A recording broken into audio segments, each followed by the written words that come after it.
It's like easier to identify that normally, I think, in the personal than it is the professional. Yeah. Because in professional, you just assume like, oh, I'm meeting everyone and this is great. And it's like, okay, but then you've met everyone, choose who you spend the time.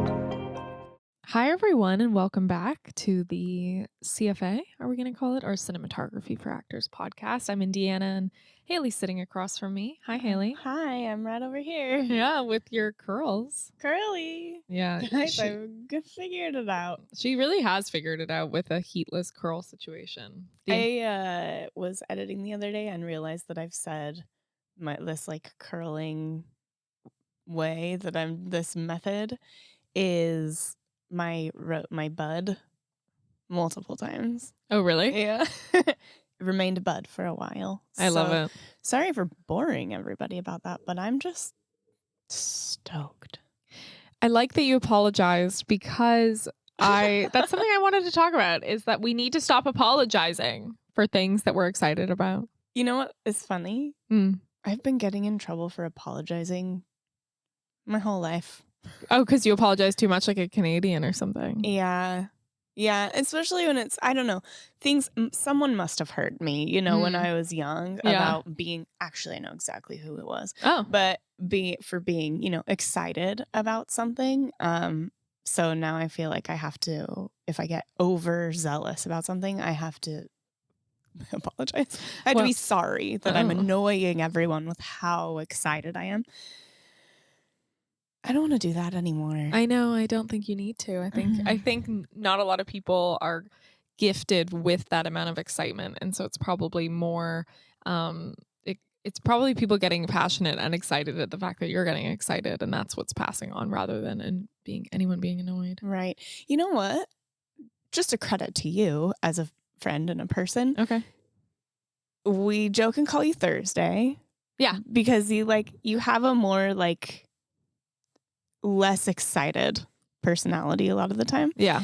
But I never feel like I have to hide excitement from you. Great. I love that. I can be that. So you can do both. You can let people be excited around you without sucking it out of them. Great. I'll take it on this Sunday morning at 11:07 a.m.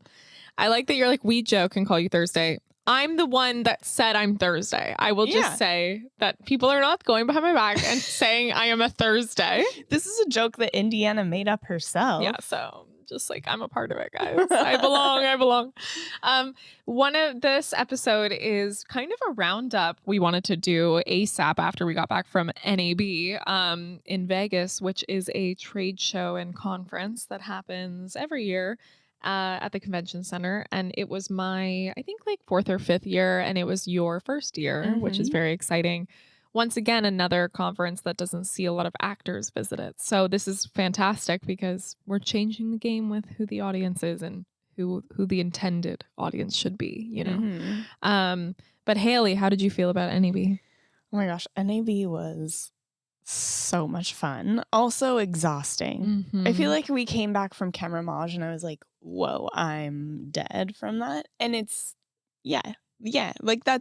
I'm learning that's what these things are. It's all day you're on the floor and you're talking to people and you're making connections. And this time we had business cards that we were handing out, which was fun. Very cool. Yeah. And learning this time, I also felt like I was learning about a lot of new tech and some gear wasn't new, but it's new to me, So I feel like I was learning all day, every day. And then at night, we had to go to parties because parties at these things are not just for fun. There was someone on the floor who was talking loudly with their coworkers, and they said, some people come here to party, some people come here to work. I'm here to work. And I was wow, I like that. I was fun. We love that attitude. Yeah. Yes, keep it coming. But the parties are as much of the work. That's funny because when you said it, I thought they meant that when they go to parties, they work. And I'm like, oh, cool. Yeah, me too. Oh, no. This person was saying they don't do the parties. We don't go to parties. They get up early, they get on the floor, and then they go to bed. And I'm like, The deals happen at the parties. The education happens on the trade show floor. Like if you are not at the party and you're not like dancing with someone and like making friends with them, they're not going to want to do a deal with you. So that's something that I've learned. Yeah. People work who they want to work with. Yeah. The parties were different here at this. Yeah. Yeah. It was different vibes. The hotel room parties instead of like pub parties. Yeah. And big like nightclub parties were slightly different than the nightclubs happening in Poland. Yeah, it's very much more of like a corporate party, like understanding that people are into like primarily work, whereas festivals, I think, like Camerimage, are more like, we're here to celebrate film. We're here to celebrate each other. And so it's less of that celebration and more of just like reinforcing the connections, because I think people believe on set is where that applies. Like you work with who you want to work with, you know, and you choose who you don't want to work with. And I think this is a case where you see that happening in brand deals as well as education around new lensing or virtual production or AI. So yeah, I'm happy you could attend and kind of see this side of the industry, because this is your first like conference and trade show. So more of that to come with the Give doing VidCon, and we're going to do obviously Cinegear. So yeah, you were saying that NAB is actually a really great place to kind of prep for Cinegear. So you kind of like, you make those connections and you decide on who you're going to meet up with at Cinegear. Since Cinegear is only 2 days, you don't really have the time to meet someone on the floor, maybe create a connection that evening at a party, and then have a meeting the next. Like there's not the long amount of time to make those things happen. So you have to kind of start making them happen at NAB. Yeah. And I think Cinegear is actually a good example of like a hybrid between celebration and this trade show corporate idea, because it's on the Paramount lot. It's in June in LA, and it's just like so much fun, and like living in the movies of being on like, you know, the lot. And so I think it's a really good hybrid between education and celebration. And so I'm really excited. I already have some of our parties lined up in the calendar that we got invites to. And so, yeah, I'm really excited about it. This is like a really also good opportunity for us to discuss networking. One of my favorite things, one of the things we're trying to dispel is like a dirty word or term.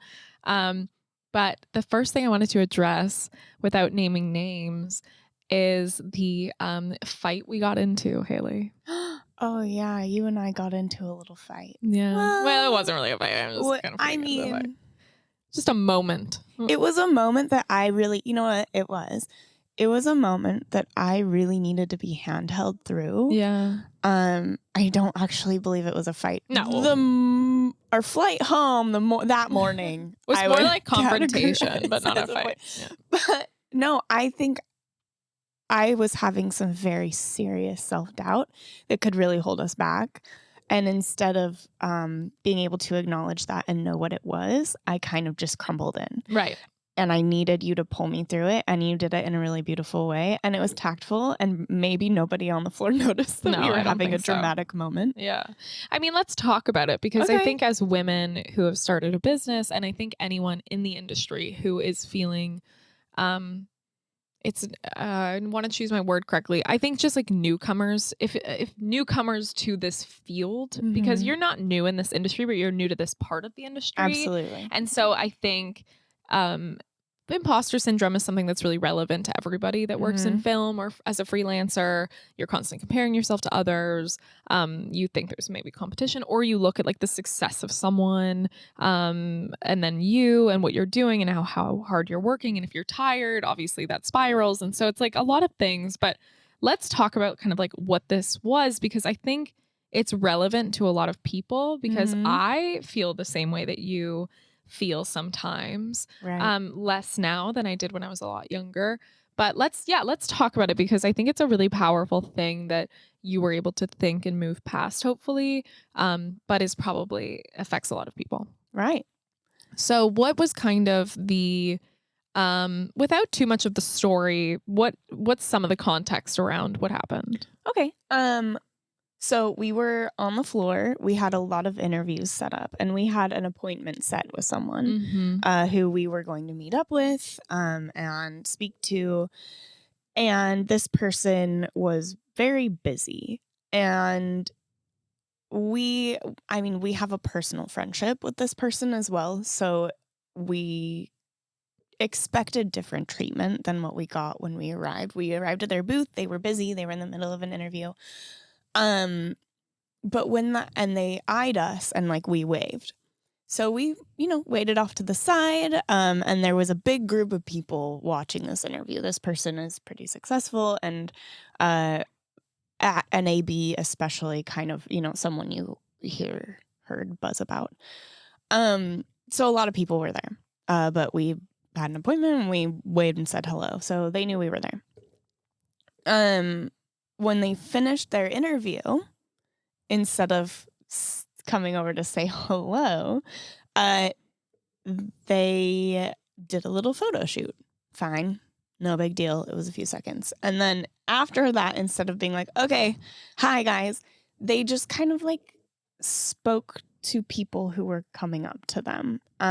So quickly I started to, like, my heart was beating really fast because I started to feel like, oh, I'm a fan now. I'm a fan. I'm standing. I clearly don't have an appointment with this person. I am on, they're not going to meet with me. And I felt really unworthy. And Indiana, you said you were kind of like, what's going on? We're professionals. What's happening here? And I looked at her and I said, well, are we? And I've seen Indiana be mad. I have seen Indiana be angry. It's never been directed at me. Correct.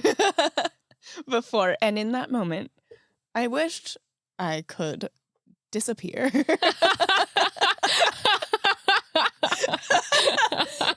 She That's said, so funny. what did you just say? And just like quickly scolded me. And I was like, okay, yeah, but like this, we have a small, and she's like, no. Absolutely not. So that person then came over. She said, table this. That person finally came over to us.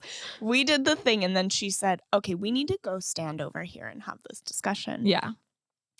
And we went off into a corner, and Indiana spoke to me with her fingers pinched against her thumb to make sure I knew she was very serious and told me, we are professionals. For what anyone knows here, this is a successful company that makes money. We are out here on this floor. We have appointment after appointment. We're setting up meeting after meeting. Vendors are reaching out to us. We launched in September. You had an appointment with a CPA who has no idea who we are. And at the end of that appointment, she said, you're going to have a great year. We are professionals, and I cannot work with someone who does not believe that. And I was like, oh my God. But you know what? You're absolutely right. And it did not take me, you didn't have to say that and then wait for me to get it. It was like, oh, you know what? You're absolutely right. Yeah, we built this business together. I mean, the importance of what Haley and I are doing is like huge. And we've spent a huge amount of time on this. And there are always going to be people in our industry who have more clout, who have more of an ego, or have more of a following, have more of all of the things that you might want or are intimidated by, but that doesn't change what you are worth as a person, as a business, or to other people. We are blessed to have incredible connections within this industry that not a lot of people have had the ability to develop. And we've had them, I've had them for a decade, and now you're just as close with them, and it's been almost a year. And so when I saw you turn to me and say, I mean, are we though? Like, as a joke, I was like, this is not what we joke about. I was like, this is something that you and I have spent thousands of hours on, cultivating an organic, authentic audience. We've been to London with an event. We've had multiple in LA. We have, like you said, vendors reaching out. We might be in Macedonia doing a headlining workshop, like at a festival. Like, all of the stuff that you yourself and me have created together. Like that is an equal partnership that you have put the work in and have seen grow from an idea out of a coffee shop. Yeah. And I never want anyone to disqualify what you have accomplished on your own and with me, because what we're doing is special and we love our community. And so I said to her, I was like, I hate giving pep talks. I'm only going to do this once. So you better listen. You said, I'm going to say this once. Yeah. I'm going to do this once and I'm not going to do it again because you are a grown woman who is a professional. And I know that you like need this in this moment, but you should not need this normally because you do the work. Right. And you're succeeding at the work. And then I did ask, I said, I know you said you would only say it once, but can we record this at some point so that I can listen to it while I sleep? And so now we have that. Thank God we did a little podcast about it because, yeah, you can just listen to this episode. Yeah, you don't have to go do a voice recording for me now. I think, yes, I need to learn, and I'm usually pretty okay at it, but for some reason in this particular situation, I think because it's all pretty new to me. Yeah. It's fair too. All the stuff you're feeling is fair. Absolutely. Yeah. I just didn't want that to ever come off to people. Yeah. That was it. Yeah. And that was another thing you said. Yeah. You were like, people can feel that. Yeah. And then they don't want to work with you, which we don't need right now. We need people to want to work with us. Yeah. But I can't be measuring. I can't be measuring the success of something that I want to create and build by the attention that one person gives it or doesn't give it. Of course. And like the reason I want to talk about it is because it's important for people to understand the journey that we're on together as partners in this, but also that anyone who wants to start something or anyone that's on their own in this industry is probably going to feel, and why it's okay to feel that, but to not allow that to affect anything else in their world. Because there's so much more that we can be doing with our time and our feelings. Yeah, you can feel it. You gotta shut it down, especially when you're in interaction with people. Like it's something that I guess I knew was like mattered. But until you put it very frankly to me, it wasn't something that I'd internalized. Yeah.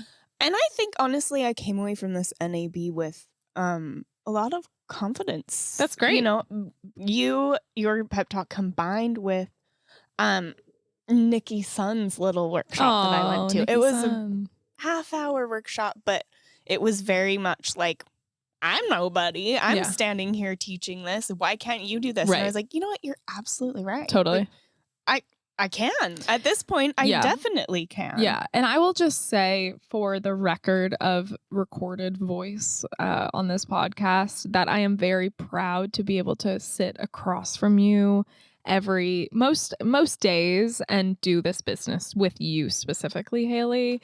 You are this is our wedding vows.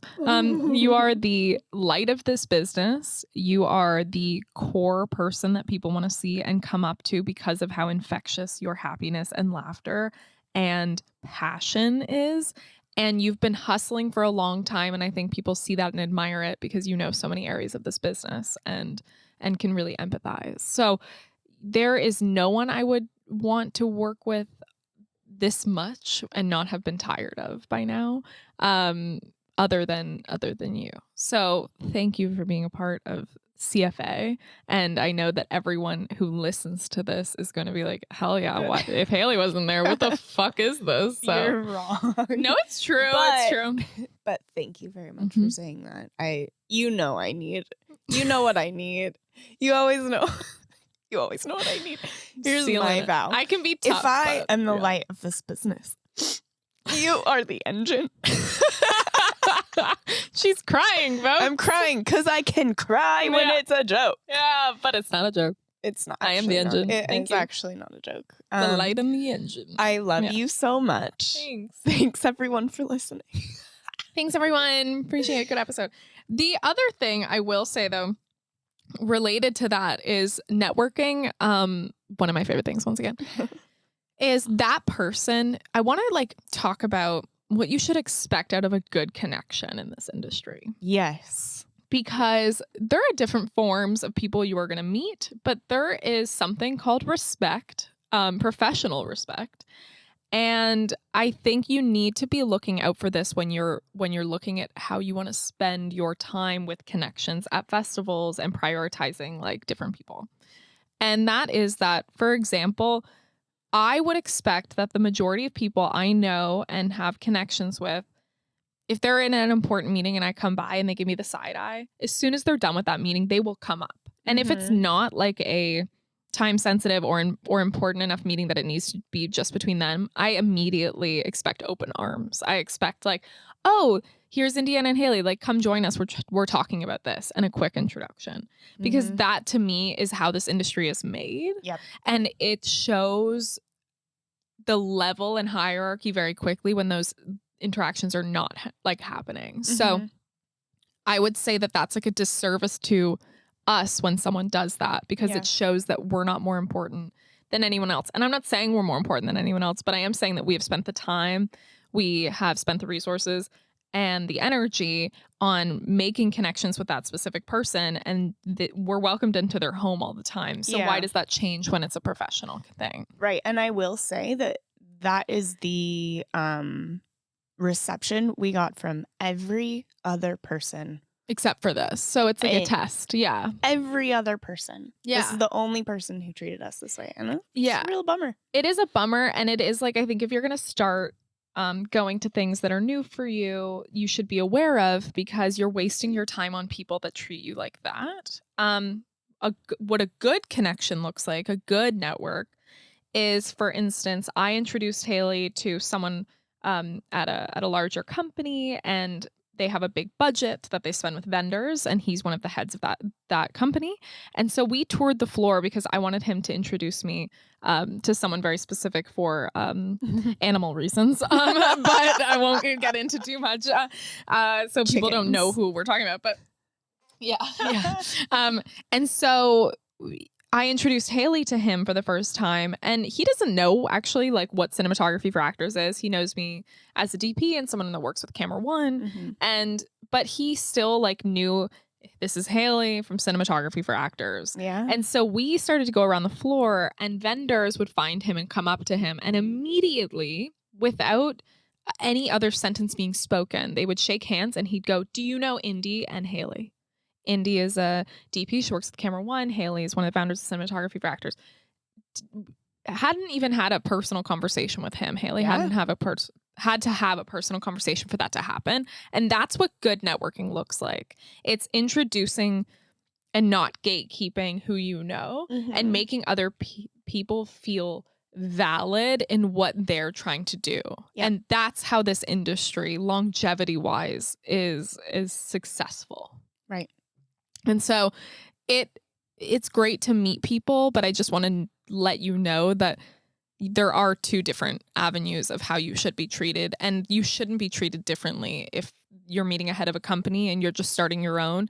You should be on the same playing field when they're introducing you. It's up to you to then, once that introduction happens, to solidify your position by speaking with that person and being like, this is what I do and this is what I'm excited about and what about you? And that's where you can take ownership. But other people need to be allowing you to open the field for that kind of communication.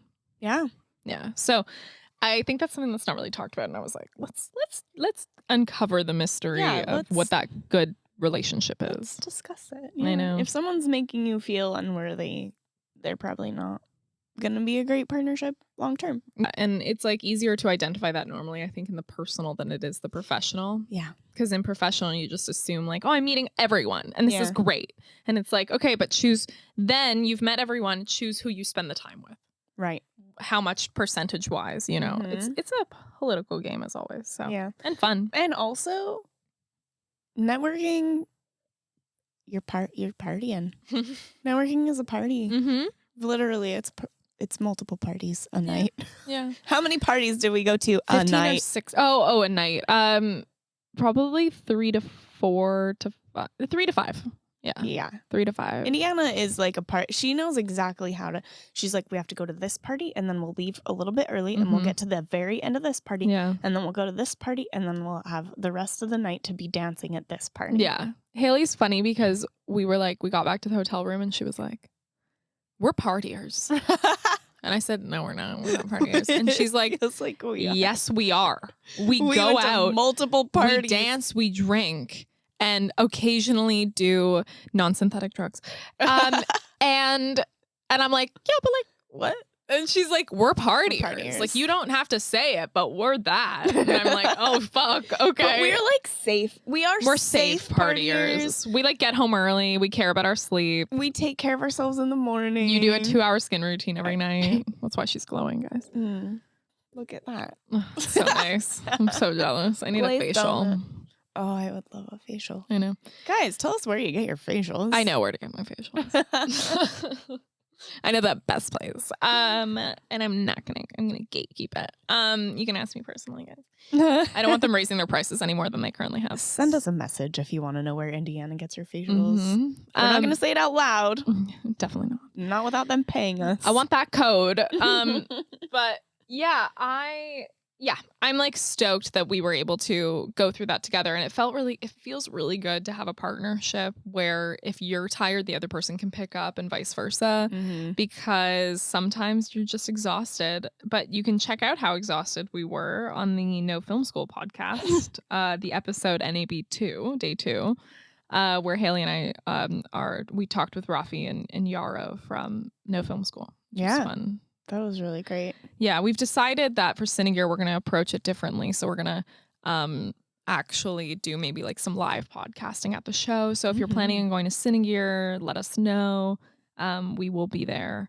And we should also kind of, I guess, mention who we were there with for CFA in partnership. Yeah, we were in partnership with Learn Filmmaking Network. They have social presence. Yeah.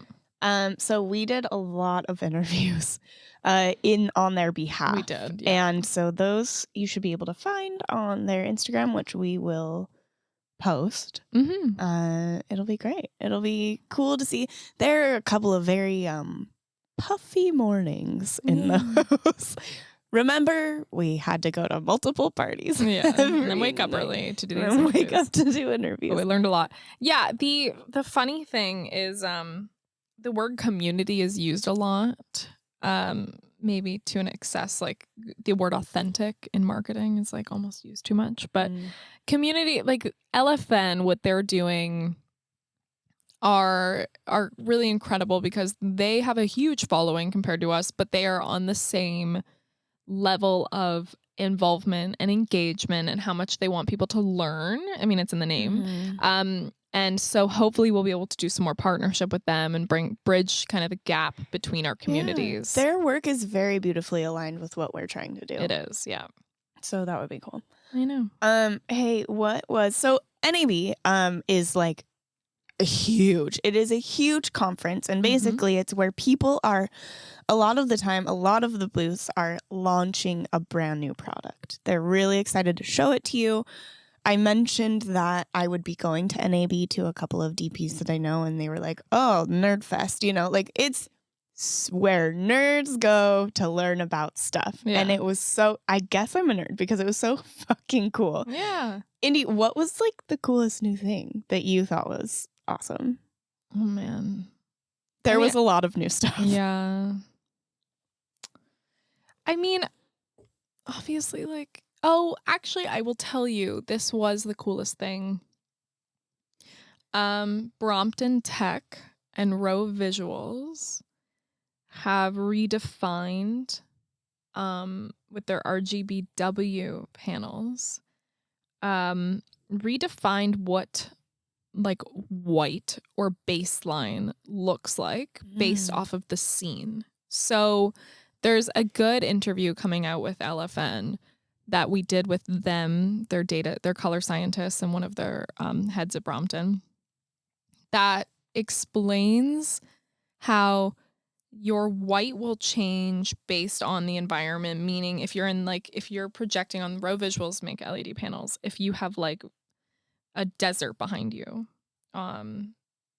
That is on those panels. And then you have the LED panels. That white is going to shift to match what the white of that would look like. So there's no more like 3200 and 5600 and everything in between.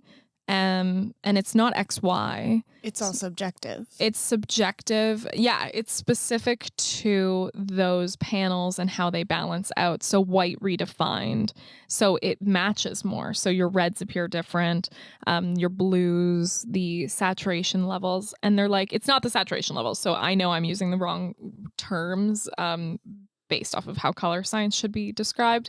But the best way as like I'm not a layman, but I am here in color science world, is that the value change between the colors, if you had a chip chart in front as you like scrolled through the different environments, the white balance wouldn't change, but it would appear different on colors. So that's like, that was really interesting to me because as a DP, you're sitting there going like, oh, this is like seamless technology. Like how else can I kind of save time in this world? And how else can I reproduce the most accurate lighting that could possibly happen when I'm not in the environment itself and I'm not having daylight coming through a window that's accurate to the environment we're in. So this is fantastic. You can check out, it's called like their RGBW panels with Brompton Tech and Row Visuals. And that's some pretty cool stuff. I'd love to do some education around that. That'd be cool. Yeah. As an actor for actors, can we back up and really talk about, I mean, what is a panel? Like, so we're talking about lighting. Yes. This is a big square. It's not a screen, but it's like a big square light with rectangular, like lots of rectangular with lots of different. It's LEDs, right? Yeah. So with lots of different LEDs in it, and they're all different colors. RGBW is what? Red, green, blue, and white. Okay, so all of these different colors that can mix together and make different colors. Yeah. So it's just like, would it work as key or fill? Anything. Okay, so you can use these lights for anything. They're going to balance out things like whites and skin tones and things like that, right? Well, it's like a 360 panel. Okay. So 360 means it's full color spectrum rainbow. So RGB are like, they would provide the nodes of like red, green, and blue, which are your primaries. And then white, W is white. So that's just like your white. And so from a scale of like cool to warm. And it's how those 4 nodes interact. And there are thousands of nodes on a panel. The nodes are the little individual LED lights. They are. And each 4 represent like one rainbow, but one almost like one node, larger node on the panel. So there's control for 4 different variables rather than just RGB and white built within it. Okay. So like how much of red and green and blue individually are coming out and combined. This is now like with white added in separately and in addition. So you're getting more specific in your color. Okay. And so for white being different depending on the environment, we mean that like in some places white's going to be more yellow. In some places white's going to be more blue, depending cooler or warmer. Yeah. Depending on where you are in what world, what room even. Yeah, like so how far away so there's the equator.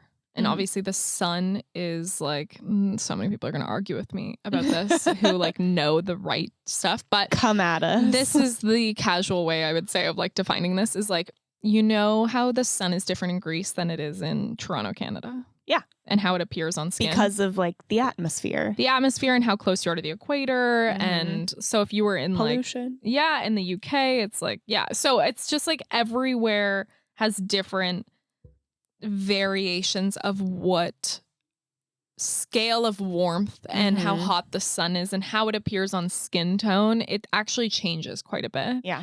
And one of the things we're looking at as DPs is like, rather than just like a window and you have one color shooting in, if you think about yourself like lying in bed in the morning and you're looking through a window, what are all of the things you're seeing out there? You're probably seeing a bounce from a building, which is brick. So there's a little red in there. You're seeing it come off the trees through the window. So that's a little green. You're seeing direct sun, which is however you want to define that. And then you're seeing like blue sky with what you're seeing and what's coming in and how we want to match that is so not like straightforward. And so what you would normally do as a DP, if you're like lighting with lights outside of a window, trying to get it an accurate thing, you're going like, where am I in the world? What time of day is it? How strong are the shadows?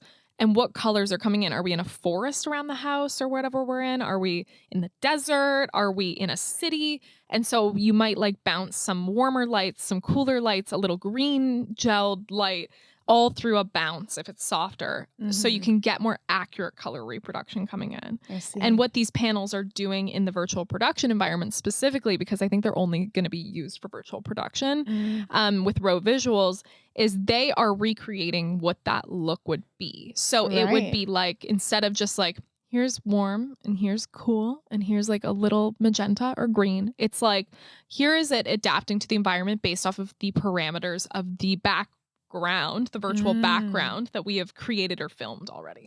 So will Brompton's RGBW panels communicate automatically with a program? Like, how are they being programmed? I don't know. Okay. That's the tech I don't know. Okay. I think that it would probably work seamlessly where your techs are setting it up. So you're like, here is the background, and you probably select from the background what the values are and where you want your white to lie, where you want your warmth. Like, it's probably taking an extraction from the background and then reproducing it in the panels. Yeah. So instead of like picking and cutting gels, you're just like selecting these ones. Exactly. And so that's, I think, the coolest thing that I saw, and something I need to obviously learn more about, and very much fumbled through my explanation of, because it's new to me, but was very cool. Yeah, it didn't really sound like you were fumbling. Okay. You know, like, you sounded very confident. Okay. Something you're really good at all the time. What about you? For me, I was, okay, this is definitely for actors. We need to go to these things. It is important that we go to these things because they're showing us the future. And the talks are free. The talks are free. You'll learn a bunch of stuff, but just walking around and looking at everything, looking at all of the new things that are being launched. Yeah. That's the future for us. Yeah, I mean, that's what's to come on set. So be prepared earlier, or like know the names of stuff, you know. It is a time machine. It is. You can. That's fun. I like that. You can, as an actor, walk into NAB, stand on a lighting volume, which is like where they set up a virtual production and and know exactly what it's going to be like. Yes. Not exactly. No, probably what it's going to be like. Yeah. What are people talking about? For you working as an actor in the next 5 years. Yeah. Under 5 years in a lot of cases. So something that I really took away, and I talked about this on No Film School, was virtual production is here. It is already happening. They used it on Mando, I think. Yes. That's very famous. The Mando stage. Yeah. Yeah. Virtual production is here. We need to be ready for it. Yeah. It's going to be better. You should already be ready for it, is how the industry is treating it. Yeah. And for some reason, no one's training us to be ready for it. But we will. We're gonna figure out how to do that. I mean, the next thing. I think it's really important. I think virtual production is going to be a lot better. It's not just green screens and tennis balls anymore, guys. We have something to work with now. We have these huge LED screens that have volumes too. Volumes, yeah. Okay, tell me the difference between a volume and the screen. The volume is where that's a set. I mean, I think it. you could probably use it interchangeably. I think in our side of the industry, volumes are being used a lot because it's not just a screen. It's like wrapping around sometimes. Yes. It's more than just like a plate. Yeah.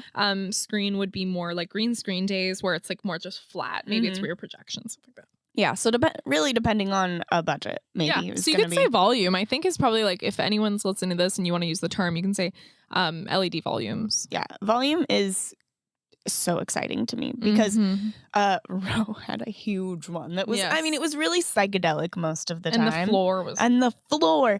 So instead of only having a green screen to play with and having a really wooden, it's as much as theater actors want to be like, I can have chemistry with a paper bag, of course you can, but it's always better when you've got something there. It's always easier to play with.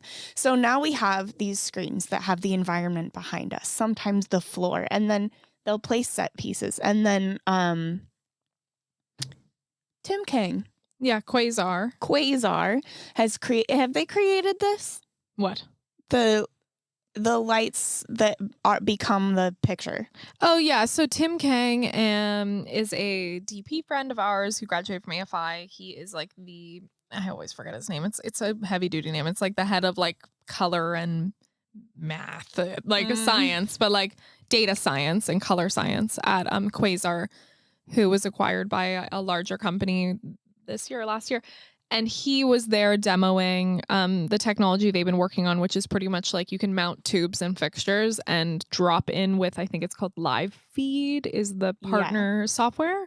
And you can drop in what your rear projection is and go over like, oh, I want this to be the background, and drag the space and like how magnified it is. And it'll go onto the light itself and run as a backdrop itself so that you're getting accurate lighting value wise and color wise above you and around you based off where those fixtures are programmed. When he was demoing it for us, he was really excited that anything can be a light source. Yes. Which for DPs and for the technical side, that makes a lot of sense. But as an actor, what I took away was you can have behind you a tunnel. Yeah. And you can be going through a tunnel.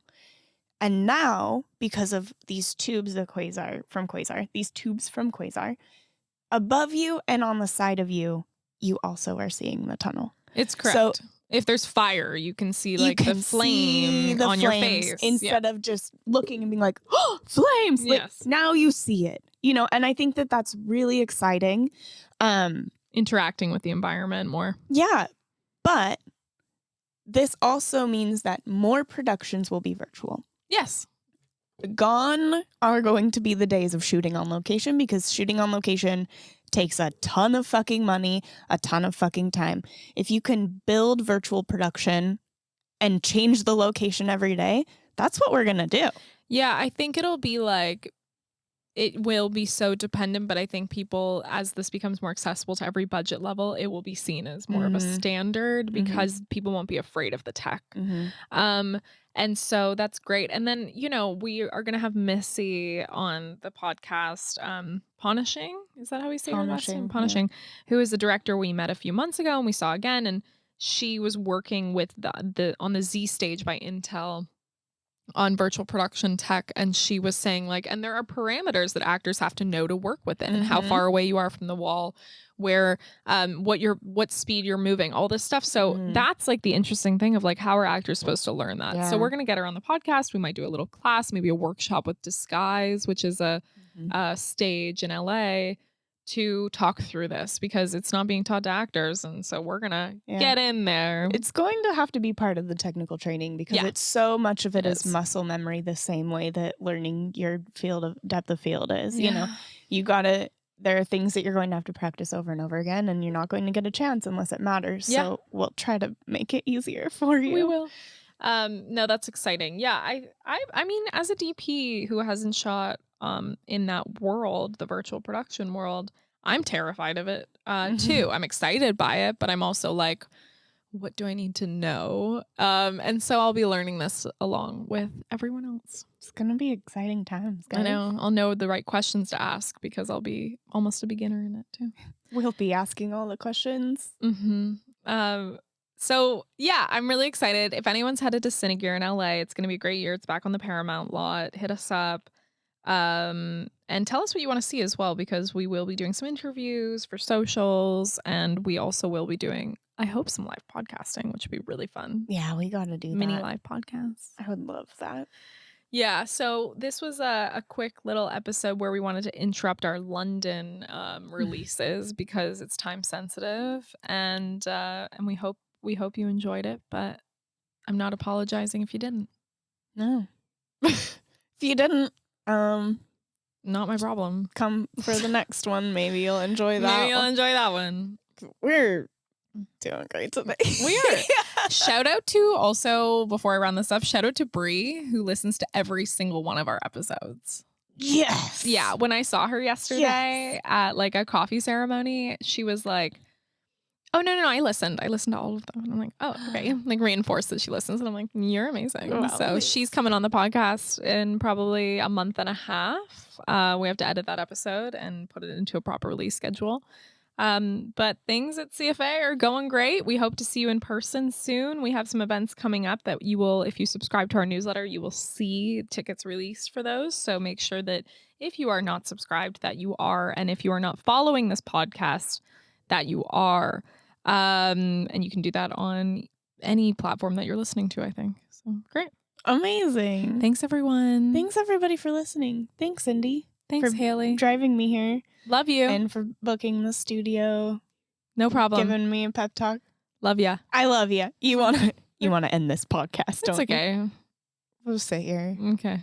We're gonna sit with you guys for a little. Yeah, how's the car ride going, everyone? Come around. We're gonna sit with you for a little bit. How's the car ride? You driving safe? Where are you going? No road rage? Are you on the 101? Yeah, where are you? Sorry. Where are you in You're the on world? 405? I'm sorry. Even sorry. I know. Where are you in the world?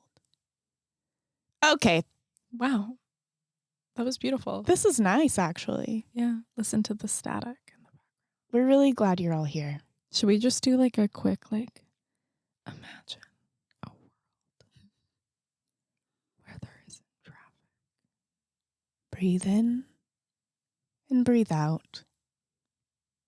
Breathe in and breathe out. Imagine yourself floating. What's beneath you? Okay. Imagine a world where there was only love. Yes. Where there was once a time that love wrapped only you in the blanket of warmth. Imagine a warm, tingly love wrapping around your feet. You go on. And your ankles. And now your knees. Your thighs. Your thighs? Love Your wraps kneecaps. around your waist. And your torso. Your chest. Your shoulders relax as love wraps around them. And your biceps. Your elbows. Tickle behind the kneecap. Imagine somebody tickling you under your arm. Ugh. Like that. I hate that. All right. Thanks everyone for joining us. This Thanks, is CFA. We'll see you in the guys. next one. See you later. Bye.